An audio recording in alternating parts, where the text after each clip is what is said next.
Supreme court parliament మొత్తం కదిపోయినా సరే రాకే జిందాబాద్. నీ చెయ్యలికి ఖండించు అతని కోసమే రావాలి.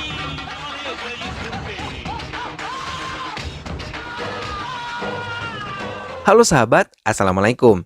Apa kabarnya nih? Semoga selalu sehat dan senantiasa bahagia. Terima kasih sudah subscribe dan selalu setia menyimak video-video Islamita TV tanpa skip. Nah, kali ini Islamita TV kembali hadir tentunya dengan alur cerita film-film pilihan yang akan menemani waktu bersantai sahabat sekalian. Kali ini Islamita TV akan bercerita tentang sebuah film yang berjudul Raki. Film ini menceritakan tentang sebuah kisah seorang pemuda yang membunuh semua mafia yang melakukan kekejaman pada wanita dengan cara membakar pelaku hidup-hidup.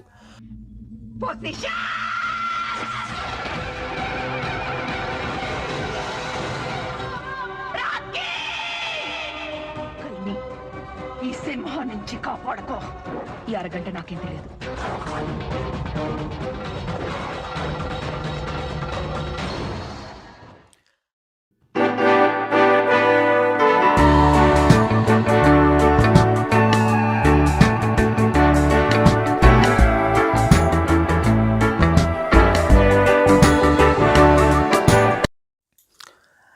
Kejahatan terhadap wanita semakin meningkat. Pemerkosaan, penjualan wanita, dan kekerasan di kehidupan rumah tangga kian marak terjadi. Namun hukum buta melihat itu semua. Bahkan seorang anak Perdana Menteri yang menggilir memperkosa pacarnya bersama teman-temannya bisa bebas. Bahkan berbuat seenaknya di hadapan warga lain saat mau menaiki kereta tanpa tiket, ia meminta diizinkan untuk menumpang kereta api.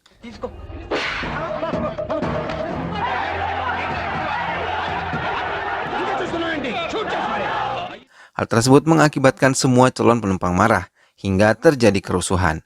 Raki merupakan seorang pemuda yang bekerja di stasiun kereta tersebut, memaksa anak Perdana Menteri tersebut meminta maaf kepada kepala tiket karena telah menamparnya di depan orang ramai. Mau tidak mau, akhirnya Barat meminta maaf menurunkan harga dirinya di depan semua orang. Raki yang memiliki seorang kekasih bernama Tripura, seorang wartawan di TV, selalu mengangkat tentang kekerasan pada wanita. Namun terkadang atasannya merasa bosan dan meminta Tripura mencari bahan lain. Tripura mengatakan bahwa ia memiliki banyak bukti tentang semua kejahatan yang dilakukan kepada para wanita. Tripura mengajak seorang temannya untuk menyelinap ke sebuah gedung yang terdapat para wanita yang siap dijadikan para pelacur. Tripura menyamar menjadi salah satu dari mereka yang menggunakan baju bercadar lengkap. Sambil melancarkan aksinya, Tripura merekam semua kejadian yang ada di dalam gudang tersebut. Namun Tripura tertangkap basah, kameranya diambil dan ia dipermalukan. Saat itu Tripura mau diperkosa sambil direkam. Namun tiba-tiba pintu dihancurkan oleh Raki. Dengan cepat ia memberi pelajaran pada semua orang yang berada di gudang tersebut sampai polisi datang dan membawa mereka semua.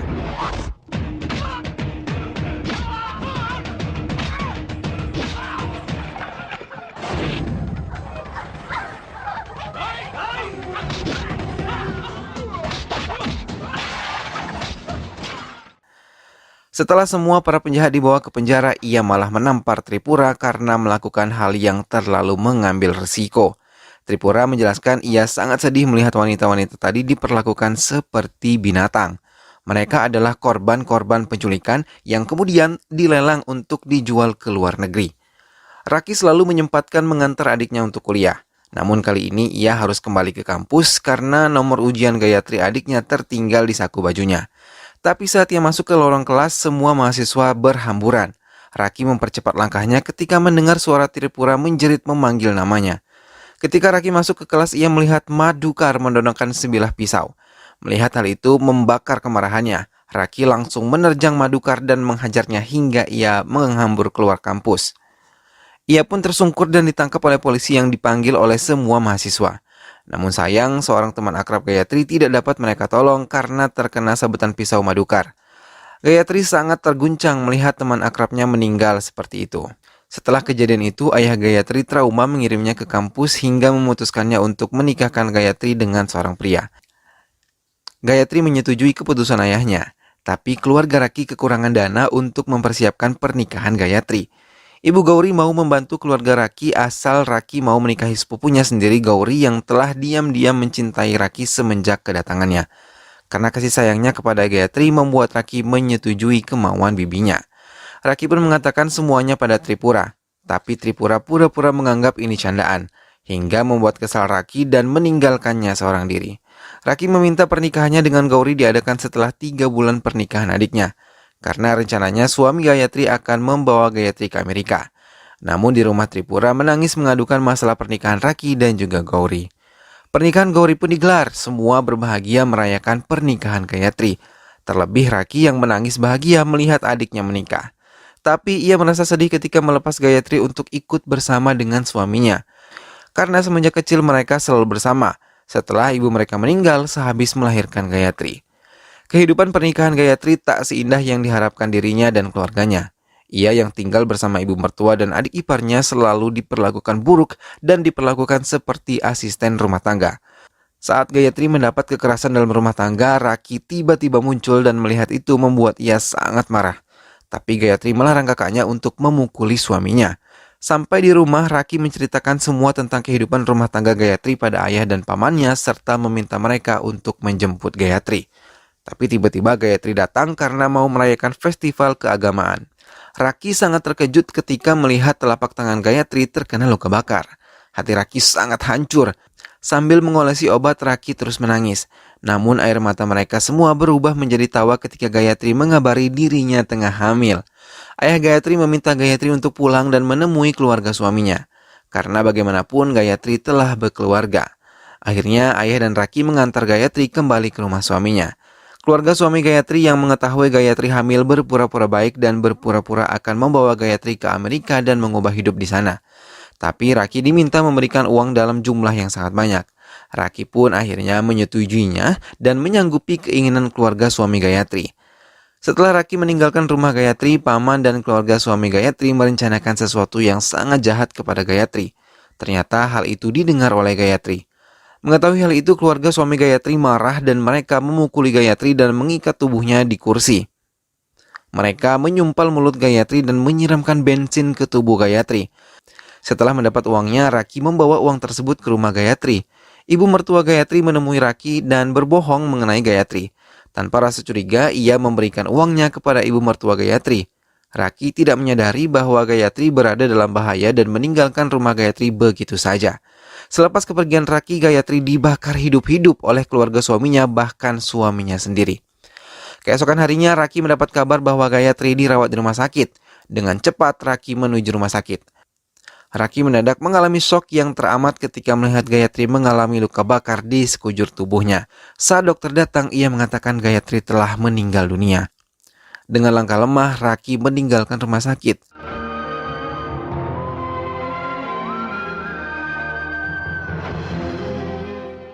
Kremasi terhadap Gayatri pun dilakukan dengan suasana yang sangat mengharukan. Keluarga Gayatri meminta penyelidikan dilakukan karena kematian Gayatri, membakar tubuhnya sendiri dan mengunci pintu dapur. Di pengadilan pun hakim memenangkan keluarga suami Gayatri karena sebelumnya hakim dan pengacara sudah disuap oleh keluarga suami Gayatri. Saat sidang keputusan atas kasus kematian Gayatri digelar, Raki malah memilih mendatangi tempat dilakukannya kremasi Gayatri. Saat itu Raki seperti mendapat penglihatan bahwa Gayatri tewas karena dibunuh dan dibakar hidup-hidup oleh keluarga suaminya.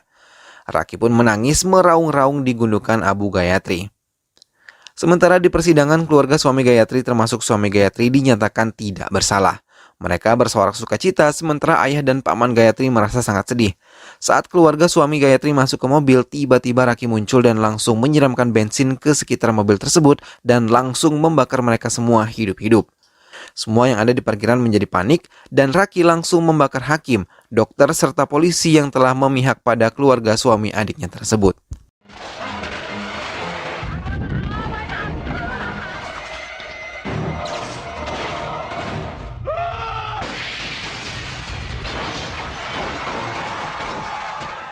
Kepala kepolisian menunjuk Manakasih seorang polisi wanita untuk menangani kasus tersebut. Raki menemui Tripura dan ia menjelaskan mengapa dirinya melakukan pembakaran kepada semua penjahat tersebut. Karena ia tidak mendapat keadilan dan ia tidak mau wanita-wanita di luar sana mendapat perlakuan seperti Gayatri hingga akan ada Gayatri-Gayatri lain yang bernasib sama. Setelah kejadian pembakaran di parkiran pengadilan, Raki memulai aksinya membakar semua pelaku kekerasan pada wanita. Mulai dari pemerkosa, pelaku kekerasan rumah tangga, penjual wanita, semua dihukum sendiri oleh Raki dengan cara membakar mereka hidup-hidup. ఈ చెయ్యలి ఖండించి అతడి కోసం ఎలవాలి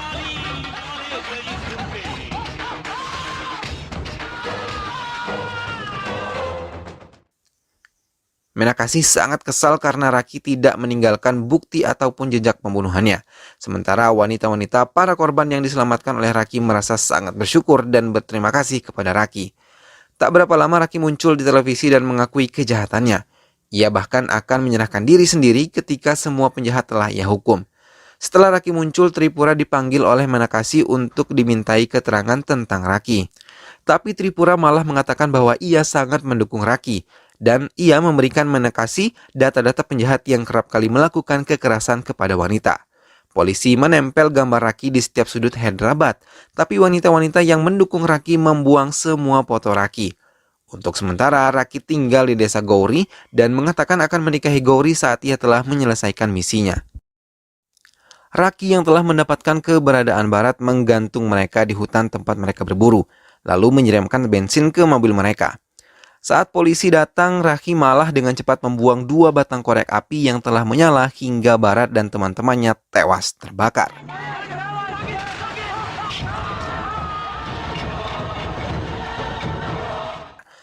Perdana Menteri tidak terima anaknya tewas dengan begitu tragis, sehingga ia menendang Menakasi di depan semua orang yang hadir di acara kremasi Barat. Menakasi seperti diinjak-injak harga dirinya oleh Perdana Menteri dan membuatnya sadar selama ini ia melindungi Perdana Menteri yang bersekongkol dengan semua mafia di negara tersebut. Bahkan ia menyadari tindakan Raki itu adalah benar. Menakasi mengizinkan Tripura keluar dari ruangannya. Saat berada di rumah, Menakasi merasa terkejut ketika melihat Raki sedang makan di meja makannya. Raki meminta maaf jika ia masuk tanpa permisi dan makan di rumah Menakasi. Tak lama polisi datang menangkap Raki, tapi Raki meminta izin kepada polisi untuk menghabiskan makanannya dulu baru ia akan menyerahkan diri. Setelah makanannya habis, Raki mencuci piring dan menyerahkan tangannya untuk diborgol. Menakasi mengantarkan Raki ke penjara, namun saat di jalan ia membuka laptop yang diberikan Tripura yang berisi data penjahat beserta bukti kejahatannya. Ia terkejut melihat berkas Madukar dan menelpon anak buahnya. Setelah mengetahui keberadaan Madukar, ia memutar arah ke penjara. Tapi Menakasi terlambat, ia sudah melihat Madukar telah dibakar hidup-hidup oleh Raki. Melihat kejadian itu, Menakasi menggantikan penjara bagi Raki. Menakasi menemui Raki di biliknya dan ia mengatakan selama menjadi polisi baru kali ini ia merasa bingung tindakan Raki benar atau salah. Sambil menangis, Raki menceritakan kejadian yang dialami oleh Gayatri adiknya dan ia tidak mau orang lain mengalami hal yang serupa. Saat persidangan Raki telah tiba. Semua wanita yang mendukung Raki berkumpul di depan kantor pengadilan. Mereka meminta Raki untuk dibebaskan.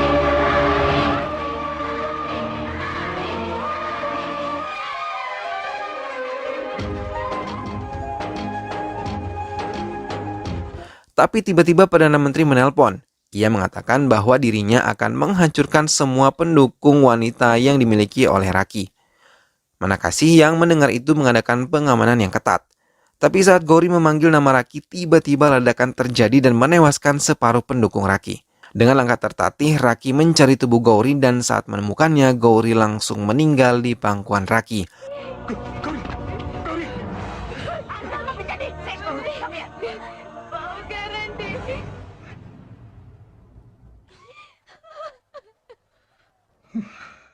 Dengan marah, ia berusaha melarikan diri tapi berhasil ditangkap kembali. Menakasi mendatangi rumah Perdana Menteri dan menyerahkan surat penangkapan. Tapi semua anak buah Perdana Menteri tersebut tertawa dan mengejek Menakasi. Tak lama Menakasi memanggil Raki dan mengatakan Raki adalah dewa kematian bagi Perdana Menteri. Menakasi membuka borgol Raki dan mengatakan ia diberi waktu 30 menit untuk menghabisi mereka semua. Dengan cepat Raki menghabisi semua anak buah Perdana Menteri.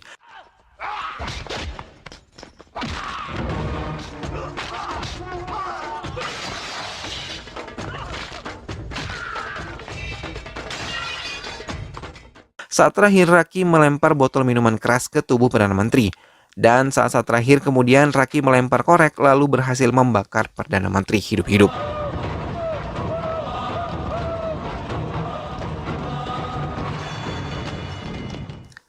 Persidangan akhir pun dilakukan. Semua pendukung Raki memenuhi ruangan persidangan. Tapi Raki meminta waktu 2 menit untuk memberi keterangan sebelum ia dijatuhi hukuman. Raki mengakui membunuh 50 orang yang telah dengan kejam memperkosa, melecehkan, membunuh, menyiksa wanita, serta memperjualbelikan mereka. Apakah wanita hanya menjadi objek kepuasan dan kesenangan pria sehingga dengan mudahnya mereka diperlakukan secara tidak manusiawi? Padahal wanita adalah seorang ibu yang melahirkan penerus-penerus baru. Hakim hanya terdiam mendengar pernyataan Raki. Raki juga mengatakan tidak menemukan keadilan bagi para wanita karena uang yang berkuasa dan melindungi semua penjahat. Kita seharusnya melindungi wanita seperti melindungi ibu kita sendiri. కృతజ్ఞతగా మన చుట్టూ ఉండే ఈ ఆడవాళ్ళని thank you sir. Hakim kemudian menghitung masa hukuman Raki. Semua pendukung Raki berteriak tidak setuju. Tapi tanpa diduga, Hakim membenarkan tindakan Raki. Hakim menyadari sistem hukum di negara tersebut lemah bahkan gagal melindungi wanita dan ia merasa malu bila menghukum Raki. Hakim pun akhirnya melepaskan baju hakimnya dan mengatakan mengundurkan diri. Supreme court parliament మొత్తం కదిపైన సరే రాకేయ్ జిందాబాద్. Semua warga senang karena Raki akhirnya dibebaskan. Film pun berakhir bahagia. Nah sahabat, itulah tadi alur cerita film Raki. Kisah perjuangan seorang Raki dalam memperjuangkan keadilan bagi wanita di daerahnya benar-benar patut untuk diapresiasi dan keren banget ya sahabat. Semoga sahabat semua terhibur setelah melihat alur cerita film ini. Terus dukung dan saksikan video-video SLMT TV yang lain. Dan jangan lupa untuk selalu klik subscribe dan juga memberi komentar positif serta membagikan video-video SLMT TV. Saksikan juga video-video SLMT TV yang lain. Kita ketemu lagi di video selanjutnya ya. Sampai jumpa lagi sahabat, sehat selalu. Wassalamualaikum.